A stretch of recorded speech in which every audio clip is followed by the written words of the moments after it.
Test 1. You will hear a number of different recordings and you'll have to answer questions on what you hear. There will be time for you to read the instructions and questions, and you'll have a chance to check your work. All the recordings will be played once only. The test is in 4 sections. At the end of the test, you will be given 10 minutes to transfer your answers to an answer sheet. Now turn to Section 1. Section 1. You will hear a telephone conversation between a travel consultant and a customer. First, you have some time to look at questions 1 to 4.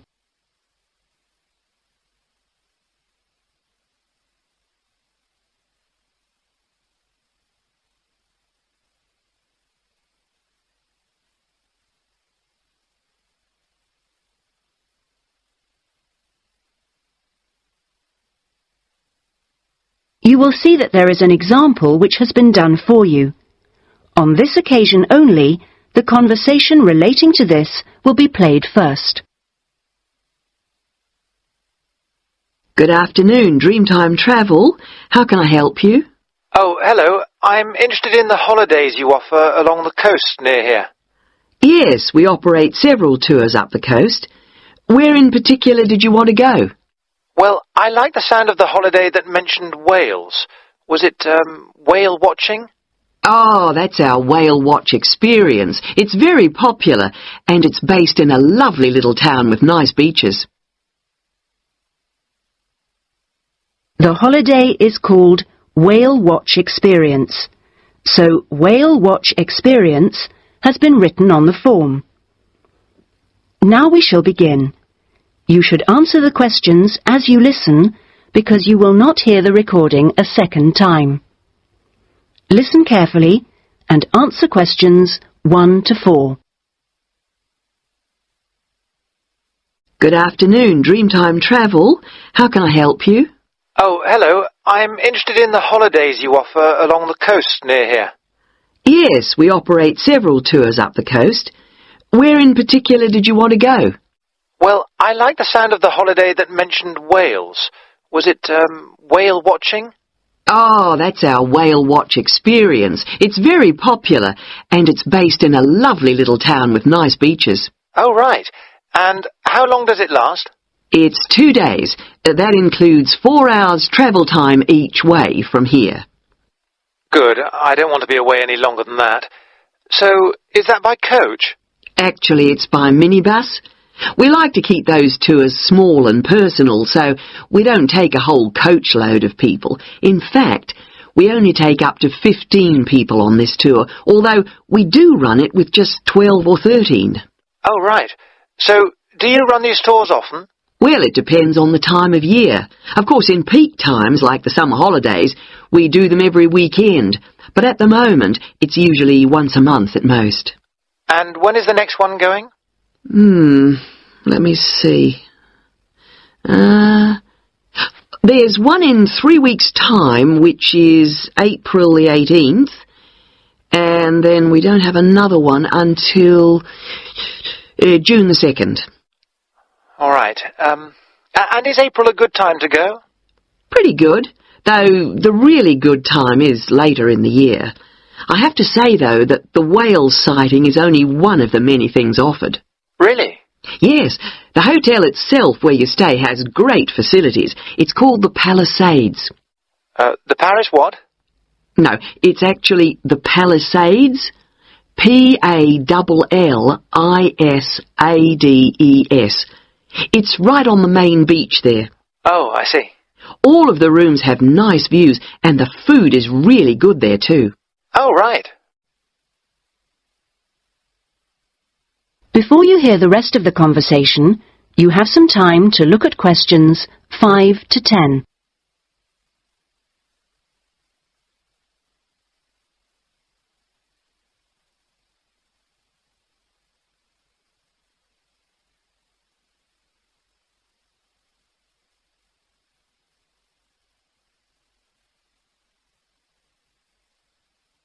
Now listen and answer questions 5 to 10.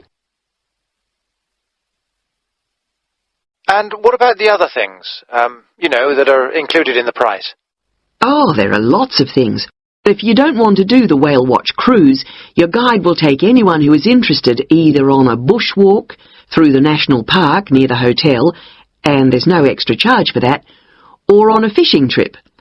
That's an extra $12, I think. And there's also a reptile park in town. That costs more or less the same. No, I think I'd prefer whales to snakes. Yeah. And if you just want to relax, you're free to sit by the hotel pool or go down the beach.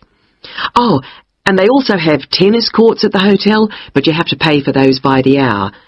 But there are table tennis tables downstairs, and they're part of the accommodation package. Just speak to your guide. Well, that sounds good. So how much is the basic tour price?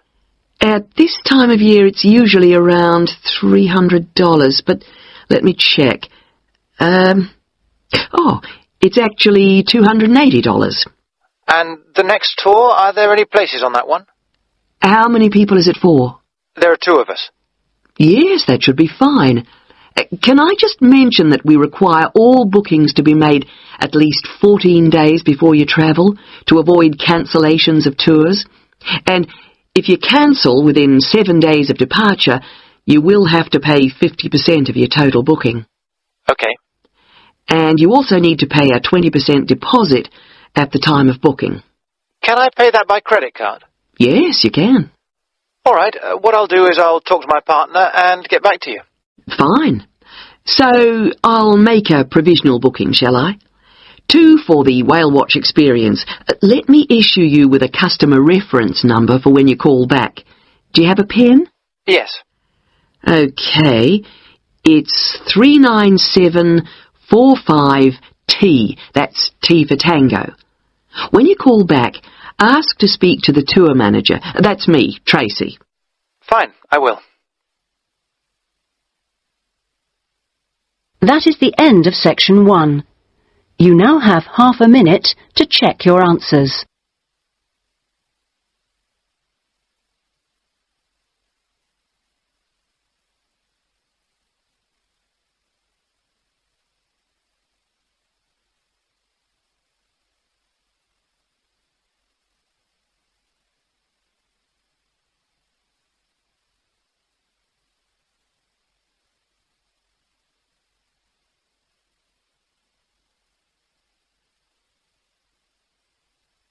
Now turn to section 2.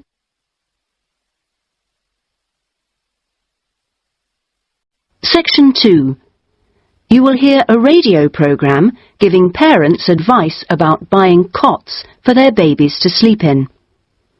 First, you have some time to look at questions 11 to 17.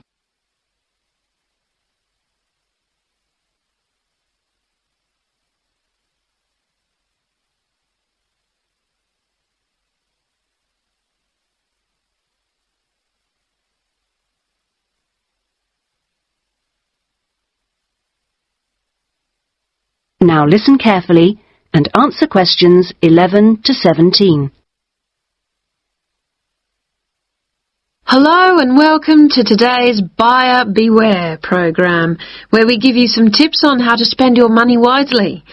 Now, in today's show, we're looking at beds for children and babies. Let's start by looking at baby cots. That's for children of up to 3 years old. We tested 3 different cots, all in the budget price range, and as usual, we will feature the good points, the problems, and our verdict. The first cot we looked at was by BabySafe, and it had several good points to recommend it. Our testers liked the fact that it had 4 wheels, so it was easy to move around. The only slight problems with this cot were that it had no brakes, but they didn't think that mattered too much. At first they were a bit concerned about the side bar because they felt babies could trap their fingers in it, but our testers felt that this was unlikely to happen, so they've given this one a verdict of satisfactory. The next cot was by Choice Cots, and this time our testers were pleased to find a cot which is simple to put together, unlike others we looked at. On the minus side, our testers did not like the fact that the side of the cot did not drop down, making it difficult to pick up newborn babies. However, the real problem with this cot was the space between the bars. Our testers found they were too wide and a baby could easily trap his head. We felt this was a real safety hazard, and so we've labelled this one dangerous, I'm afraid. Before you hear the rest of the programme, you have some time to look at questions 18 to 20.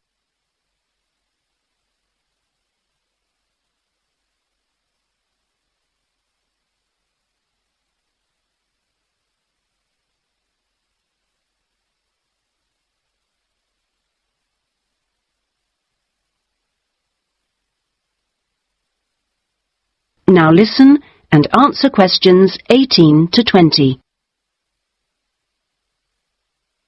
And finally, better news for the Mother's Choice cot.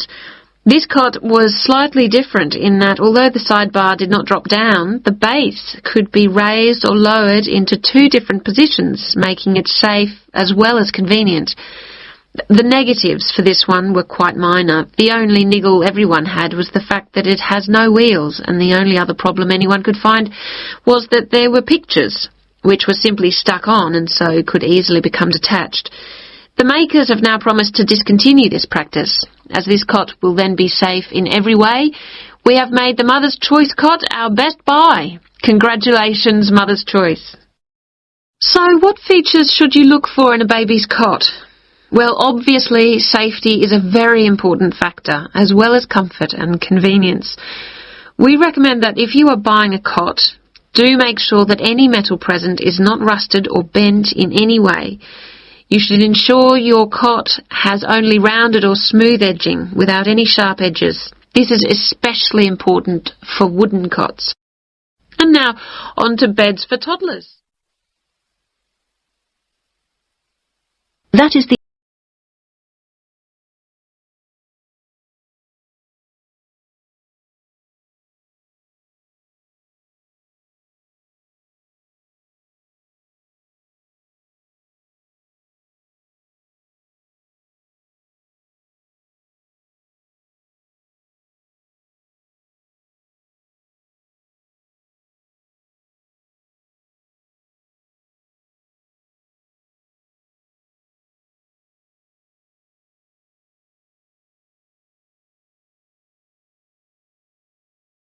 Three.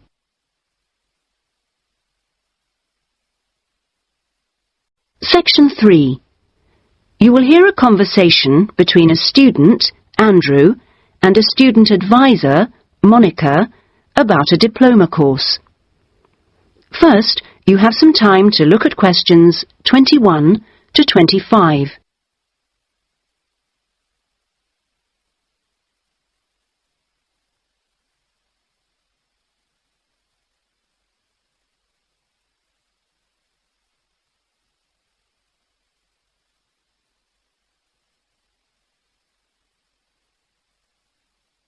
Now listen carefully and answer questions 21 to 25.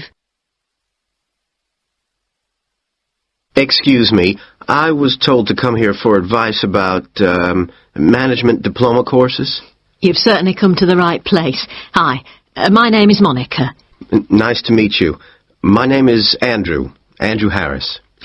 So, Andrew, have you seen our diploma course prospectus yet? Yes, I've already looked at it. In fact, I thought the information on course content was really useful. But I'm afraid I'm a bit confused by all the different ways you can do the course. Full-time intensive, part-time, and so on. Mm-hmm. Well, let's see if I can help. I think each course type has its advantages and disadvantages, so it really depends on you, your own study habits, and your financial circumstances, of course. Are you working at the moment? Yes, I've been working in the administration section of the local hospital for the last 3 years. Mm-hmm. And before that I worked in the office of a computer engineering company for 2 years. So I've got about 5 years of relevant work experience. Mm-hmm. And what I'm hoping to focus on is personnel management. I see. And are you planning to leave your current job to study, or are you thinking about just taking a year off?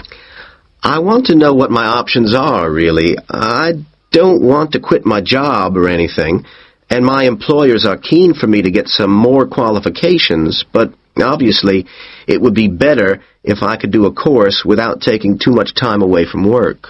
Right. So you don't really want to do the full-time course, then? No, not really. It's also a question of finances. You see, my office have agreed to pay the cost of the course itself, but I would have to take unpaid leave if I want to study full-time, and, well, I don't think I could afford to support myself with no salary for a whole year. Okay. Well, you have two other possibilities. You could either do the part-time course, that would be over 2 years, and you wouldn't have to take any time off work, or you could do what we call a modular course. You could do that in 18 months if you wanted, or longer. It's quite flexible, and it would be up to you. So what does the part-time course involve? For that, you would join an evening class and have a lecture twice a week. Then you'd have to attend a seminar or discussion workshop 1 weekend a month. What kind of coursework would I have to do? Well, it's a mixture. You'd be expected to write an essay each month, which counts towards your final assessment. You have a case study to do by the end of the course, which might involve doing a survey or something like that. And also you need to hand in a short report every 4 weeks. So that's quite a lot of work then, on top of working every day. It sounds like a lot of studying, and really tiring. Yeah, you certainly wouldn't have much free time. Before you hear the rest of the conversation, you have some time to look at questions 26 to 30.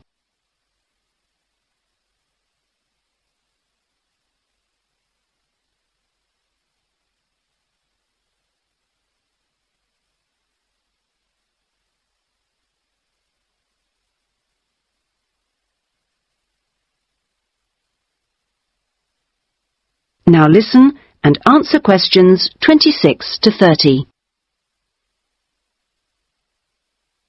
What about the modular course? What would I have to do for that? Well, that's where you get the opportunity to study full-time for short periods. That way you can cover a lot of coursework and attend lectures and seminars during the day. And each module lasts for 1 term, say about 12 weeks at a time. There are obvious advantages in this. The main one being that you can study in a much more intensive way, which suits some people much better. And how many of these modules would I have to do to get the diploma? The current programme is 2 modules, and then you have to choose a topic to work in more depth. But you can base that on your job, and so you don't need to be away from the office. And how long it takes is up to you. The important thing is that you don't have to study and work. You can focus on one thing at a time. Yes, I can see that. It certainly sounds attractive. It would be more expensive, though. I mean, I'd have to support myself without pay for each module. That's true. So that might be a problem for you. Look, why don't you talk this over with your employers and then come back? That is the end of section 3. You now have half a minute to check your answers.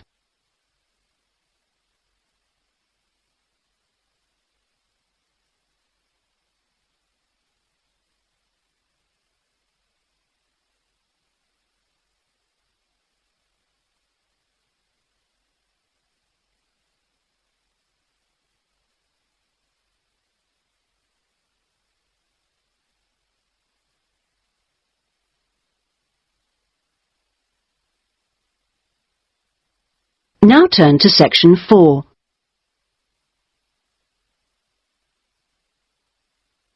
Section 4. You will hear part of a lecture given by an economist about North American women's attitude to money and saving. First, you have some time to look at questions 31 to 40.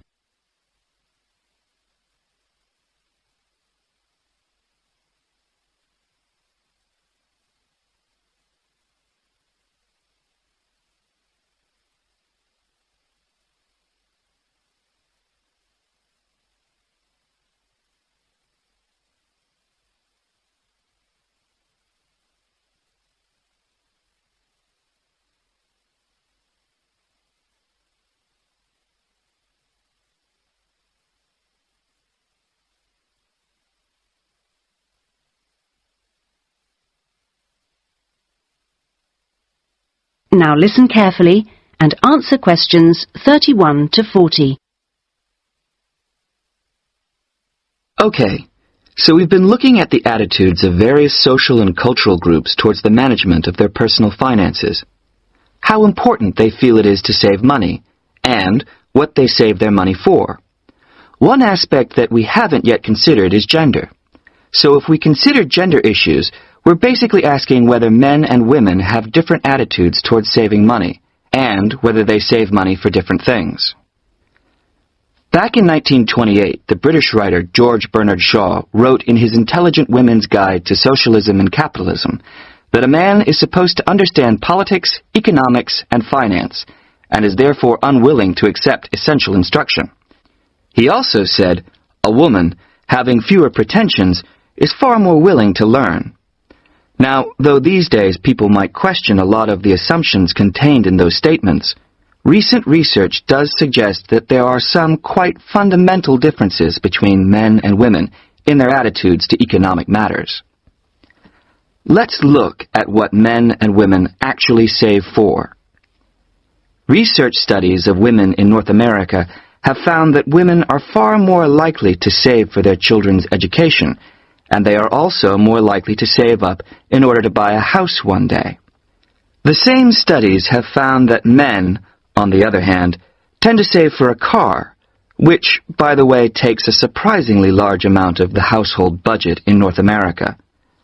But the other main priority for men when saving money is their retirement. When they're earning, they're far more likely to put money aside for their old age than women are.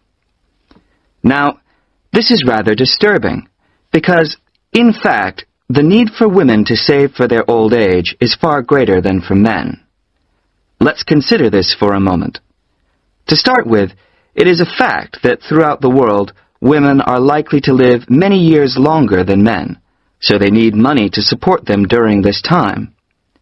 Since women are likely to be the ones left without a partner in old age, they may therefore have to pay for nursing care, because they don't have a spouse to look after them. Furthermore, the high divorce rates in North America are creating a poverty cycle for women. It is the divorced women who will most often have to look after the children, and thus they need more money to look after not just themselves, but others.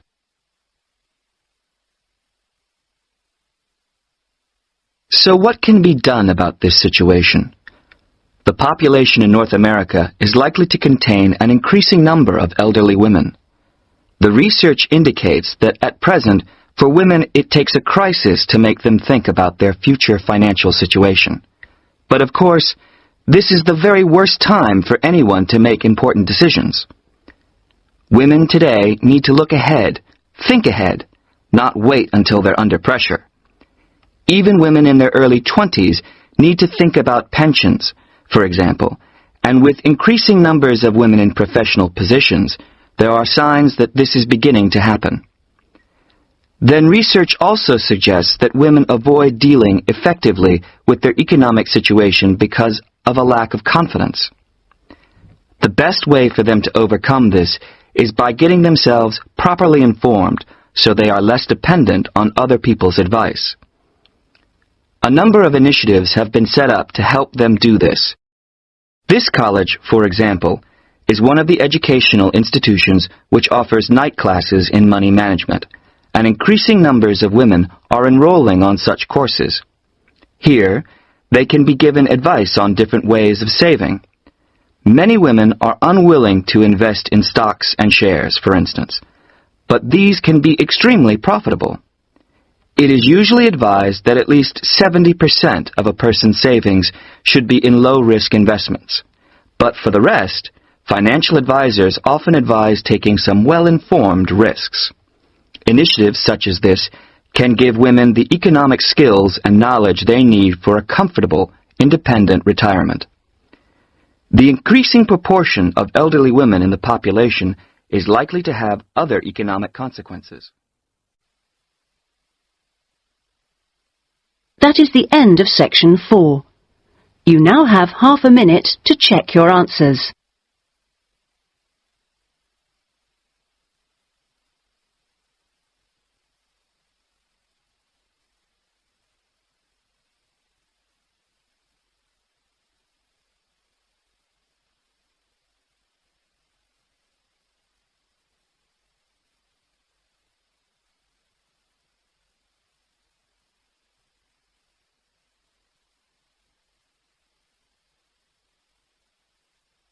That is the end of the listening test.